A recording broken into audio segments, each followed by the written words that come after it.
भैया भगवान की बड़ी कृपा भई, हमको पहली बार गोंदिया जिले में आने का सौभाग्य प्राप्त हुआ है। महाराष्ट्र तो हम बहुत बार आए और हमारा बड़ा पुराना नाता है महाराष्ट्र से। उपद्रव भी यहीं से शुरू भये थे, महाराष्ट्र से ही, और मठ भी हमने महाराष्ट्र में ही बनाया, मुंबई में। और भैया खूब संतों के गीत भी हमने महाराष्ट्र में ही गाए, अभंग भी हमने महाराष्ट्र में ही गाए। और एक बात पते की बोले, कह दो बोलो भैया, ये न कटाइए, यहां ना उड़ा। हमको लगा कि हम यहां भगवान को बुला रहे हैं, वो सच में आ गए। एक पते की बात भैया ये है कि जो हिंदू राष्ट्र का संकल्प है ना, वो हमने महाराष्ट्र से ही लिया है। घोषणा रायपुर में की थी, पर यहीं वो पुस्तक पढ़ी थी हमने छत्रपति वीर शिवाजी महाराज की, जिसमें उन्होंने हिंदवी स्वराज्य की स्थापना के बारे में लिखा था। उसी दिन हमने प्रण कर लिया था कि छत्रपति वीर शिवाजी महाराज का जो प्रण है ना हिंदू राष्ट्र का, चाहे जो हो जाए, चाहे प्राण चले जाएं, अब ये तो करके ही रहेंगे। इसलिए महाराष्ट्र हमारी ना सबसे प्रिय भूमि है। और पहली बार हमको गोंदिया आने को मिला, और गोंदिया आके भैया राम ही बचाएं, गाड़ी के नीचे पटाखा धर दिए। भैया ऐसी आतिशबाजी हम कौन ना देखे। हम अपने ड्राइवर से बोले कि गाड़ी ना उचक जाए, मतलब स्वागत तो ठीक है, पर स्वागत में जी को स्वागत करो वो बिल्कुल ही ना निपट जाना चाहिए। ऐसो गजब को स्वागत भो भैया, जैसे ही हम आम गांव में आए तो चेला भी बैठो दो, जिनके कारण हम आए। भैया एक बात बोलें, खूब बड़ा पंडाल है, खूब भीड़ जुड़ी है, खूब हजारों लोग आए, पर लाने वाला तो जो बालाजी सरकार हैं वो हैं, लेकिन दूसरे निमित्त कोई है ना, वो हमारा असाटी परिवार है। देवेश जी, उनकी मां शायद बैठी होंगी, कहीं कथा सुन रही होंगी, आने वाली हैं। अब बताओ, जजमान बाद में आ रहा, गुरुजी पहले ही आ गए। विचार करो कितना ऊंचा जजमान है। तो उनकी माताजी बहुत भक्तनी है, और पता है वो कहां की हैं? अपने छतरपुर की। उनके कारण आज हमको गोंदिया महाराष्ट्र में आने का सौभाग्य मिला, इस भूमि की मिट्टी को चूमने का सौभाग्य मिला, यहां 5 दिन तक हनुमान जी की कथा सुनाने का अवसर मिला, एक दिवसीय दिव्य दरबार लगाने का शुभ अवसर मिल रहा।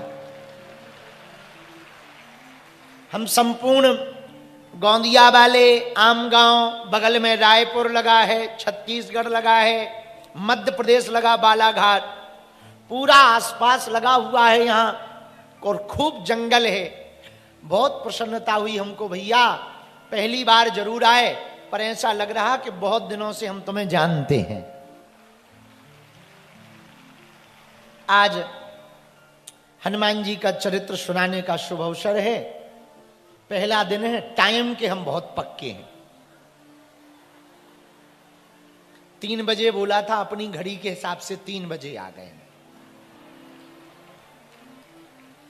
तो आने में हमें बहुत देर लग गई। हम उतर तो गए थे लगभग 11 बजे, 11:30 बजे। फिर हमको वहां मंदिर दर्शन कराने ले गए भैया। इतनी संकीर्ण गलियों में हनुमान जी के दर्शन करने ले गए कि हमें लग रहा हो तो हनुमान जी आज मिलेंगे ही नहीं। बड़ी मुश्किल से गए अंदर, पर हनुमान जी के दर्शन करे, बहुत आनंद आया। अब आज की यह कथा की चर्चा हम सब हनुमान जी का स्मरण करके प्रारंभ कर रहे। हमें बहुत प्रसन्नता इस बात से भी है कि मैहर वाले पूज्य महाराज जी भी विराजमान भय कथा में, संत भगवान भी विराजमान हैं, बटुक ब्राह्मण भी विराजमान हैं, जटाशंकर वाले पुजारी जी भी। हमारे मध्य प्रदेश के छतरपुर जिले में ना एक बहुत पावन तीर्थ है जटाशंकर, बड़ा दिव्य तीर्थ है, बड़ा अद्भुत है। वहां के श्री पुजारी जी का भी आगमन हुआ और पूरा गोंदिया जिला यहां खड़े, बगल में खड़े, कुछ लोग रेलिंग नाक कर चढ़े, कुछ लोग अंदर आने के लिए पुलिस वालों से लड़े, फिर भी बालाजी के दरबार में भैंस सब पड़े। जो जहां जहां विराजमान है, आप सबके हृदय में जो राम जी हैं उनको दंडवत प्रणाम करें। और एक अद्भुत विभूति है भाई, ओ कैमरा वाले वहां लेके जा, यहां के जो राम राजा सरकार है ना, राम राजा सरकार के श्री महंत जी भी आए हुए और बड़ा बचपन वाला मन है। वो एक फिल्मी वाला वो गीत है ना, जो टोपा लगाए महाराज जी घुन घुना पकड़े, उन पर जरा कैमरा कर, नक्कटा कर, ये देखो, दर्शन करो आप टीवी पे।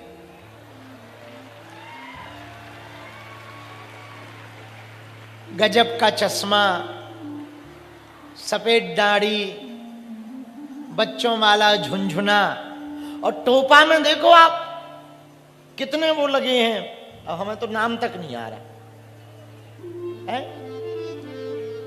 बाजूबंद, पेंडल, पेंडल कहते हैं। देखो आप, हमने तो जब दर्शन करे हमें बहुत आनंद आया। तो हमें बताया पुजारी जी ने कि ये राम राजा सरकार वाले श्री महंत जी हैं, यहां 300 साल पुराना राम राजा सरकार का मंदिर है। अच्छा, एक राम राजा हमारे मध्य प्रदेश में है, दूसरे राम राजा महाराष्ट्र में है। और हमें लगता एक राम राजा अयोध्या में, तो दूसरे मध्य प्रदेश में, तो तीसरे महाराष्ट्र के गोंदिया के आम गांव में। और जहां राम राजा हो ना, वहां की प्रजा तो प्रसन्न रहेगी ही रहेगी। जहां राम जी जैसा कोई राजा हो जाए, वो भला क्यों ना प्रसन्न रहे, भला वहां क्यों ना भक्ति रहे। राम के राज्य में भी यदि कोई प्रसन्न ना रह पाए, तो क्या रावण के राज्य में प्रसन्न रहेगा। तो यहां राम राजा सरकार प्राचीन मंदिर है, वहां के श्री महंत पुजारी जी भी परिवार से होता है, उनके चरणों को भी हम दंडवत प्रणाम कर रहे हैं। आप लोगों को भी दंडवत प्रणाम हम कर रहे हैं, जो जहां जहां बैठे हैं। आप सबके हृदय में भैया जो हनुमान जी बैठे ना, उनको भी हम प्रणाम कर रहे हैं और आपको भी प्रणाम कर रहे हैं। खूब आप पर कृपा बनी रहे राम जी की, बागेश्वर हनुमान जी की खूब दया बनी रहे, और खूब हंसते रहो, मुस्कुराते रहो। और एक बात याद रखना, टेंशन तो कभी कम होनी नहीं। टेंशन को अगर हटाना है ना, तो अटेंशन में जीना प्रारंभ कर दो।